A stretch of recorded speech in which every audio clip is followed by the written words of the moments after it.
I've had a customer cancel on me 3 times in a row. I'm counting on the money to pay my bills. Should I let the customer go and go find someone else that's willing to pay me? Or should I just demand that the customer pay in advance, or should I charge them some kind of a penalty?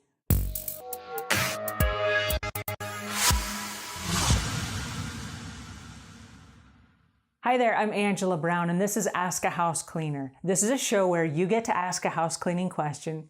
I get to help you find an answer. Hooray!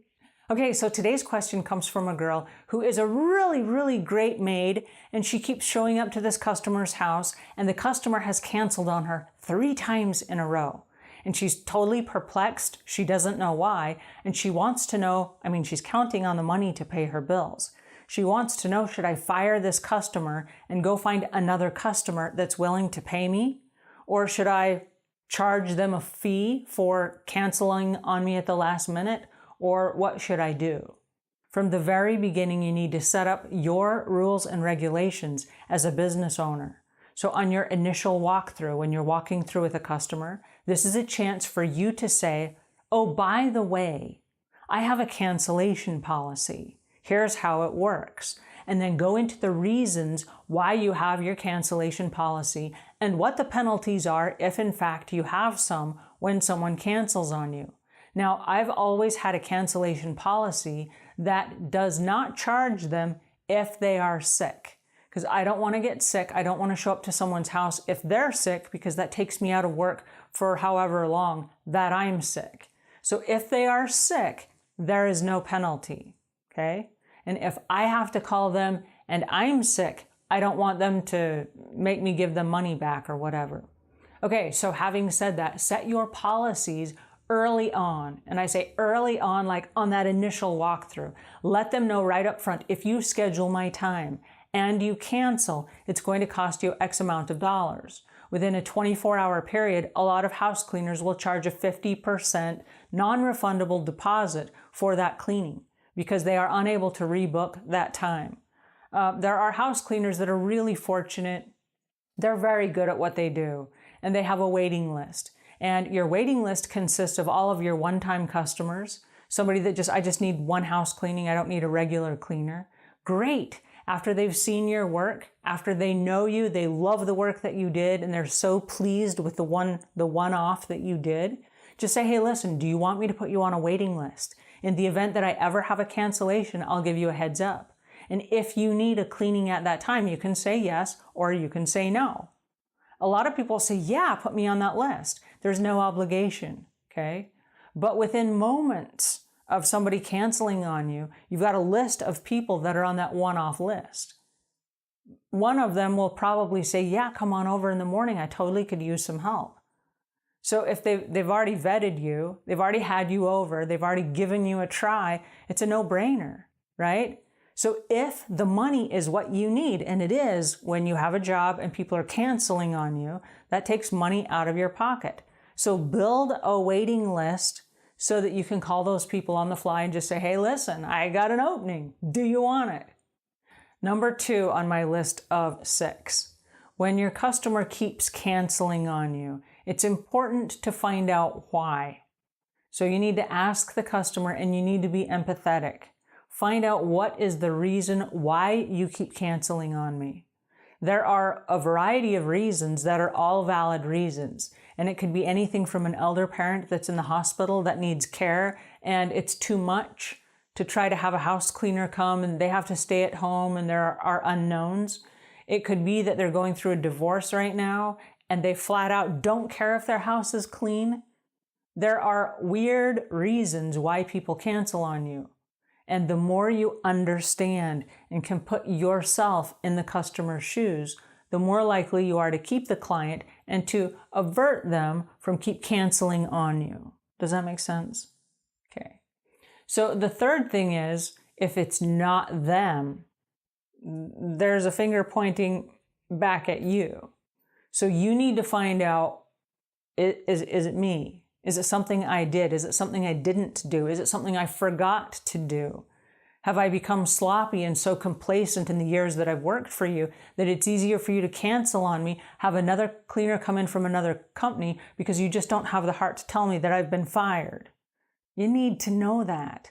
If you have an open time slot that's every Wednesday at 1 p.m. for a particular client and they've canceled on you 3 weeks in a row and they don't intend to hire you back, you need to let that slot go to someone else that is willing to pay you and have you come in on a regular basis.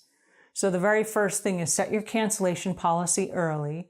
Number 2, be empathetic and find out from the customer why. What's going on in your life? Why are you canceling on me? Number 3, find out, is it you? Is it me? Am I, as the house cleaner, am I the problem? Because you got nothing to lose. If they keep canceling on you, you don't work for them anymore, right? You need to find out why. You need to ask brutal questions. And when your client says, well, things are just kind of busy, kind of hectic. If it's me, is it something specific that I can improve on so that I don't make the same mistake as I go to another customer's house? You need to know what that is. Because if they're your good friend, if you've seen these people for years, they need to just be honest with you and say, you know what? You've been skipping whole sections of my house. I noticed dust over here. I noticed that this wasn't paid attention to. You need to know what those specific things are so that as you move forward, you don't repeat those same errors in judgment. It's really easy as a house cleaner or a maid to become complacent and to get sloppy. Don't be sloppy at a customer who has had faith in you for 5 years. If you're showing up for 5 years, guess what? You should be auditioning for that job at every single cleaning. At every cleaning, you should be fighting to keep that customer. Guess what? That customer believes in you. You've got a 5-year history. It is way easier to keep that customer than it is for you to go out and do advertising to get a brand new customer that doesn't know you, and you got all this weird energy and you have all these weird expectations and they haven't given you a key to their house.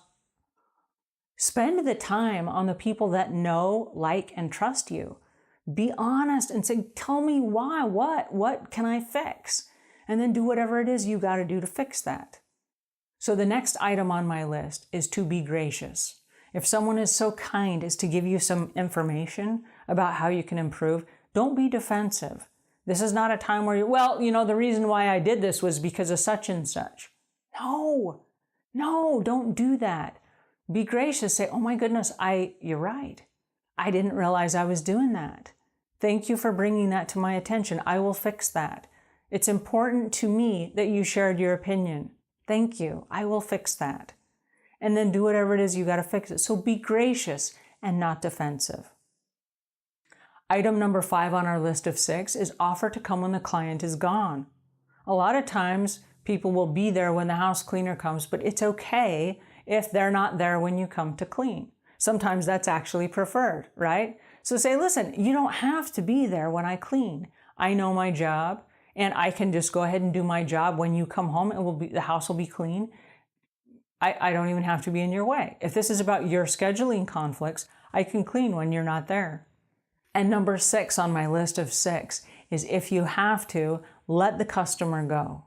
I hate to do this, but sometimes you have to let a customer go and say, listen, I know you're really busy. You got a whole lot of stuff going on in your world right now.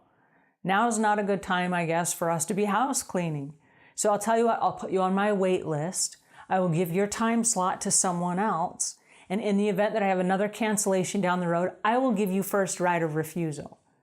And a lot of times that's all they're looking for. They're just looking for a hook, a way out. Give them that. Give them that. That way you can stay in touch with them. You can keep them posted on your cleaning business. It's happened to me numerous times over the years that a customer has left for whatever reason. And then they try out a few house cleaners, they do a few things, and they come back and they're like, whoa, I made a huge mistake. I really do want you to come back and be my house cleaner. And you're like, okay, no problem. I only have this one time slot open on this weird day, not your normal day, but do you want it? And oftentimes they'll say, I'll take whatever you've got. But be willing to let the customer go if in fact the customer needs to leave for whatever reason. So those are my 6 tips. So if customers are canceling on you, you have to deal with it. Because if you just ignore it, we know that problems we ignore don't go away, they only get worse. All right, that's my tip for today. If you have ideas or suggestions or another way to deal with cancellations, leave a message in the comment section below because we would love to hear your feedback and then interact and respond to that. If you like this tip and you like more of these tips, give us a like. Let us know that we're on the right track. And until I see you again, leave the world a cleaner place than when you found it.